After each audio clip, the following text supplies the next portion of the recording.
Welcome back again. This is Patience TV show nk'ibisanzwe ngo ikaze wowe urimo kura video yanjye amahoro y'Imana bane namwe nibumeze neza Imana ishimwe kandi nawe utameze neza uraza kumera neza. Guess what, today mbafitiye good news.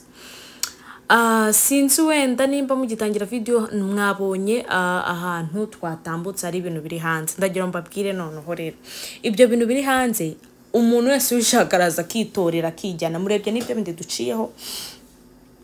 Wenda biro usubiza inyuma rero cyase wenda ndongera ndumva nshaka kwa nafashe nka kabiri kugira ngo wenda mbere kubera twihutaga. Hanyuma rero hano muri Amerika ikintu kiza bafata amateleviziyo, intebe nziza z'amadive, ibitanda, everything uzi umuntu nyine ashobora kugira mu nzu kandi bishyashya bizima bagashyira hanze ubundi ushaka wese akaza kitwarira. Hanyuma rero aho ngaho twari turimo kurya burger, hari twasohotsemo gakeya. Aha ngaha ni aho usaba ibyo kurya ugiye gukora order my dear. Hano iyo machine irakubaza ngo urashaka iki, ibyo byose biraho ni ibyo hitamo, ariko irakwibariza ngo tugufashe ikuvugisha nawe ukayisubiza ikumva ibyo isubije ikongera ikagusubiza. Mana yanjye we, nageze hano mbona iterambere rahanga ndavuga what yahangora twa tumaze kodaringa. Wenda video nuko zagiye ziri separate zikaba ziri different, but hari atwaryaga nibyo twamaze gukora order.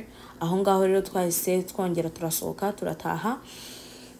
Ndi kubereka muri ako gace kaho ngaho around there batanga ntabwo no kuvuga ngo batanga kubera ko igihe cyose wumva urambiwe TV yawe kandi iyo nshyashya inshuti zanjye. Ubu nanjye ejo nzasohora, ejo nawe mfite ibyo nzasohora nzatanga ababishaka baza babifata. Hanyuma ranga hari muri salon de coiffure, burya salon zose ni kimwe ni kimwe bafitemo bakora amasuku. Mana yanjye nabonye umusaza ugiye gukora amasuku numva gahinda karanyishe. Angana niyo nje ndavuga let me take my son tugende tujye muri haircut hamwe na papa wiwe.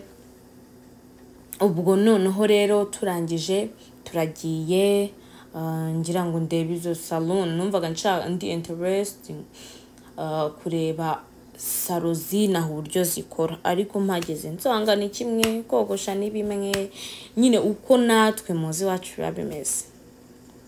Si yose isi ni muzunguruka. Hanyuma guys, nyuma y'ibyo ngibyo twakomeje gutembera tuba tugeze ku kigo cy'amashuri ya secondaire. Abana bahano umwana w'imyaka 13 ushaka umuntu ukagira ngo afite imyaka 25, umwana w'imyaka 12 ushaka umuntu ukagira ngo n'umuntu mukuru kandi se baba ari batoya. Aho ngaha rero turi ku kigo cy'amashuri.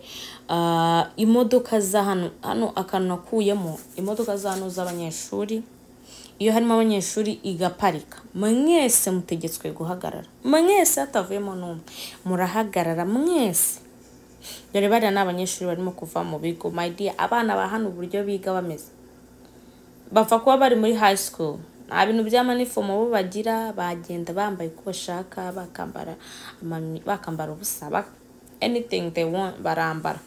Hanyuma ahangaha imodoka ze zabanje twanje guhagara twese kugira ngo abanyeshuri bambuke. Ahangaha mumfashe gusoma neza, murabona atanditse ngo Masisi Staffing Solutions, kandi koko n'abakongomani. Adingiriya ni biro y'abakongomani bagenda gutangiramo ibibazo bimwe namwe cyangwa se impunzi bamwe baba baje nyine inaha. Murumva ko ibintu biba bigenda neza rwose. Hano ni umutekano, ibintu ni byiza sha. Hano rwose ifite agatege uraza ugakora ukayora ibifaranga ubundi ukikomereza iwanyu sha. Iwacu ni iwacu. Hanyuma rero guys, anga nari nkomeje kubereka around here. Turimo turakomeza tuzenguruka, gusa hano ikintu cyabanje kunshanga kugira ngo ntumve neza. Ushaka kugenda ugiye kuri market cyangwa se ugiye guha anything, ugasanga umuntu aricaye mu modoka yicaranye n'imbwa. Can you imagine imbwa yicaye imbere